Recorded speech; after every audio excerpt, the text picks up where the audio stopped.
In the 1950s, poor man boaters used 3% hydrogen peroxide for 15 different jobs and saved thousands doing it. One of those tricks still beats the expensive products sold to replace it. A wood cockpit sole, a bluefish, and a knife that slips. Blood goes down into the grain. Soap does not bring it back out. The old hands poured peroxide straight onto the plank and watched it foam white. That foam is not the peroxide working on the stain. It is your blood working on the peroxide. Blood carries an enzyme called catalase.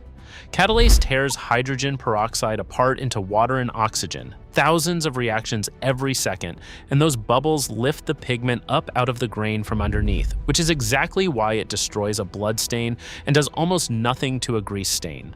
I will say it plainly. 60 years later, no chandlery sells anything that beats a $2 bottle on fresh blood. The next one is the reason your cushions smell long before they look dirty.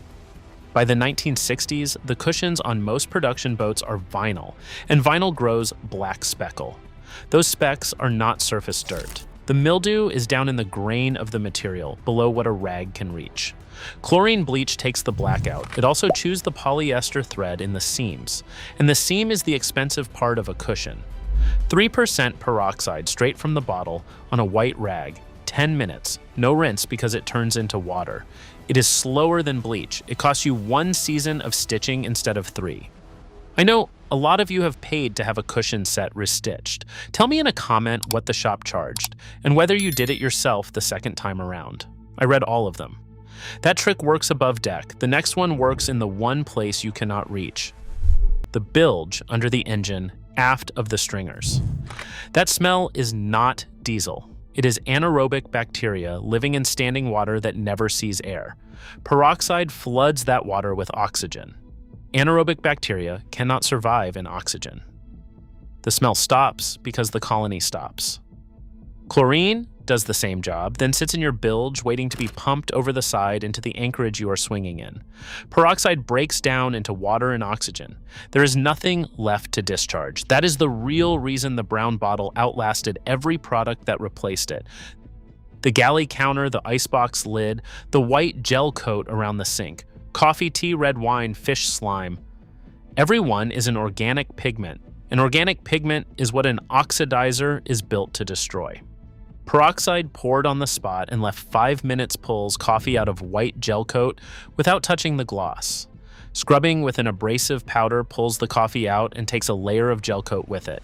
The stain is gone and the surface is now a dull patch that stains twice as fast next season. Chemistry beats muscle here, and it is not close.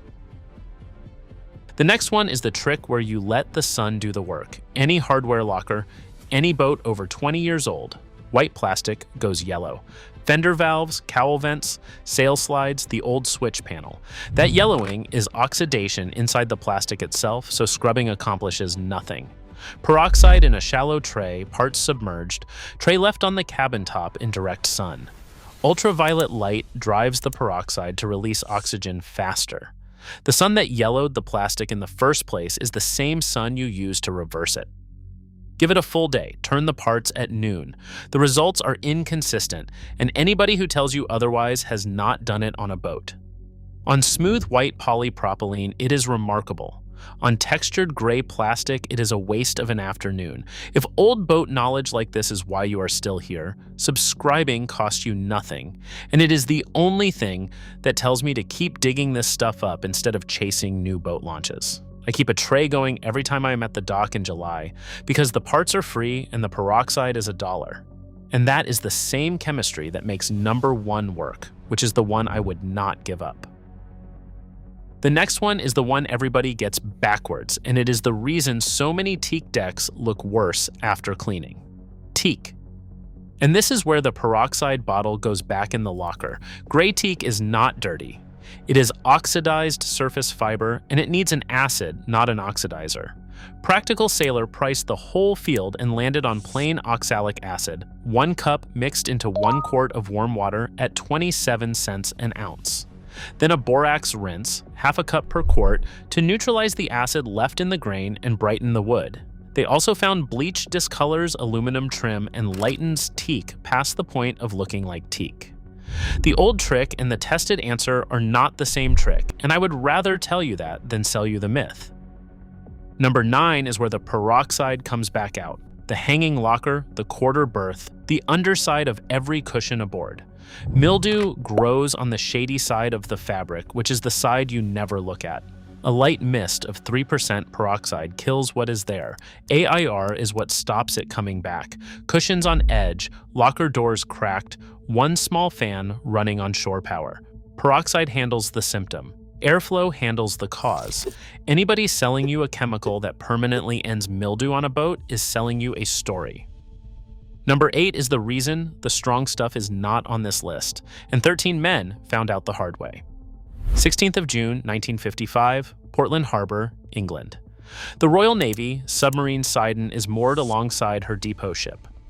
She is carrying Mark 12 torpedoes, codenamed Fancy, and Fancy runs on high-test peroxide, not 3%.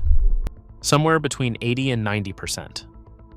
An oxidizer line bursts inside a loaded torpedo. The peroxide sprays onto the copper fittings inside the weapon.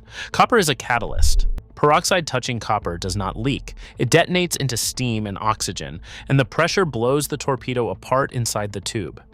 12 men in the forward compartments die instantly. A medical officer from the depot ship dies going in after them. 13 in total, and the submarine sinks at her mooring in under 30 minutes. The Royal Navy walked away from high-test peroxide as a torpedo fuel after that. The Soviets did not, and 45 years later, a peroxide torpedo took the Kursk to the bottom with 118 men aboard. Here is why a boater should care about a submarine. The bottle in your locker and the fuel in that torpedo are the same molecule. Only the concentration is different. The 35% food-grade peroxide sold online today sits between the two, and it will ignite a rag, burn skin white on contact, and pressurize a sealed bottle in a hot lazarette. There is no job on a small boat that 3% cannot do slowly and 35% cannot do dangerously. Number 7 is the part of that story that applies to your bottle tonight. The lazarette shelf, the one with the bronze fitting sitting on it. Copper broke that torpedo. Copper, brass, and bronze break your bottle the same way, only quietly. Peroxide decanted into a metal can, or stored against a bronze fitting, or poured into a clear jar and left on a sunny shelf, is peroxide that is already dead. Light, heat, and metal all drive the decomposition. The bottle is brown for a reason, and the cap is vented for a reason. Which is why half the people who say the peroxide trick did not work for them were pouring flat water on a stain. It is also why number 1 is the only trick on this list where the bottle is not the best way to buy it. Keep it dark, keep it cool, in its own bottle, replaced every year. Number 6 is the one I would argue with the 1950s crowd about. The fresh water tank, the one under the V-berth that has never been opened. The old move was a slug of peroxide down the fill and a long sail to slosh it around. The modern move is chlorine, and chlorine is what the standard actually calls for because the concentration and dwell time are documented and repeatable.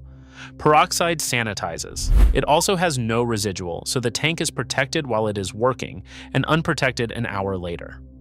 Where peroxide genuinely earns its place is the taste that follows. A chlorinated tank tastes like a swimming pool for 2 weekends. A peroxide flush after the chlorine rinse knocks that flavor down fast, and it leaves nothing behind. Use the right tool first, and the old trick second. Number 5 is the one that saves a marriage. The wet locker at the bottom of the companionway, steps, foul weather gear, deck boots, an inflatable life jacket that got dunked in September and put away in October. That smell is bacteria feeding on salt, sweat, and neoprene in the dark. Peroxide in a spray bottle into the boots, over the liner, into the jacket bladder cover, not on the inflation cylinder. 20 minutes, then dry them in open air. The oxygen destroys the bacteria, and there is no perfume covering anything up, which matters because half the marine odor products on the shelf are a fragrance sitting on top of a live colony. Number 4 is the trick from this era that was flat wrong, and most of us grew up with it. The first aid kit in the head, 1955 to about 2010. Fish hook through a thumb. Rope, burn. A cut on a barnacle. Every boat kit had the brown bottle, and every one of us was taught to pour it on and watch it foam. The foam felt like proof. It was catalase again, doing exactly what it did on that cockpit's soul. A 2022 study published in Clinical and Experimental Dermatology tested common wound antiseptics on human skin fibroblasts. Peroxide is toxic to fibroblasts, and fibroblasts are the cells that close the wound.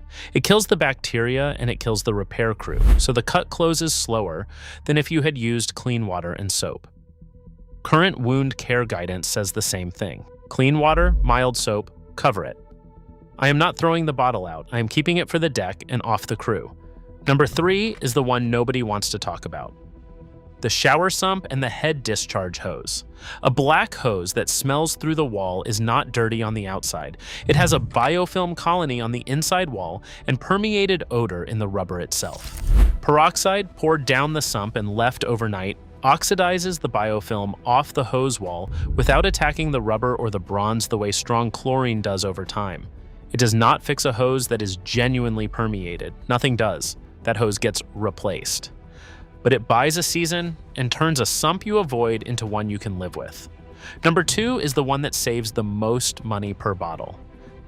The inflatable upside down on the dock, gray tubes going green along the seams.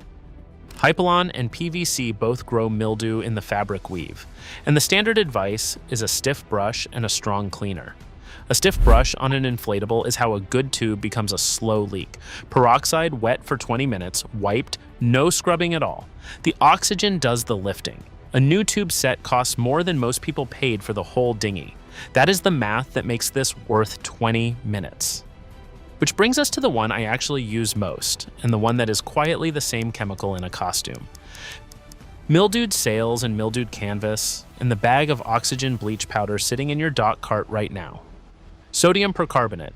That is the ingredient in every oxygen bleach on the shelf. And the moment it hits water, it releases hydrogen peroxide and soda ash. The powder is not a peroxide alternative. The powder is peroxide, dried onto a carrier so it can sit on a shelf. Practical Sailor tested the field on sails and put percarbonate cleaners at the top, plain supermarket oxygen bleach powder included. 2 to 8 hours of soaking. Water around 105 degrees, 15 to 30 minutes minimum, just for the solution to permeate a laminate, longer if the water is cool.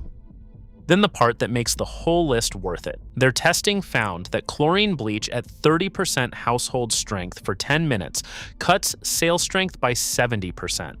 10 minutes, 70%. That is a head sail you now own that will let go in a squall, and it will not look any different when it does. So here is my position plainly. I will not put chlorine on a sail, a dodger, a bimini, or a cushion seam ever. Warm water, percarbonate, a long soak, and a rinse. It is slower and it is boring, and it is the only method on this list I would still be using in 20 years. The men who kept a brown bottle in the locker were not being clever. They were poor and the bottle worked. And if the peroxide bottle was the cheap fix of the 50s, the 70s had a whole locker of them. 20 forgotten 1970s. Boating tricks old sailors used that make modern gear look like a scam is the perfect companion to this one. Just click the video appearing on your screen right now, and I will see you inside.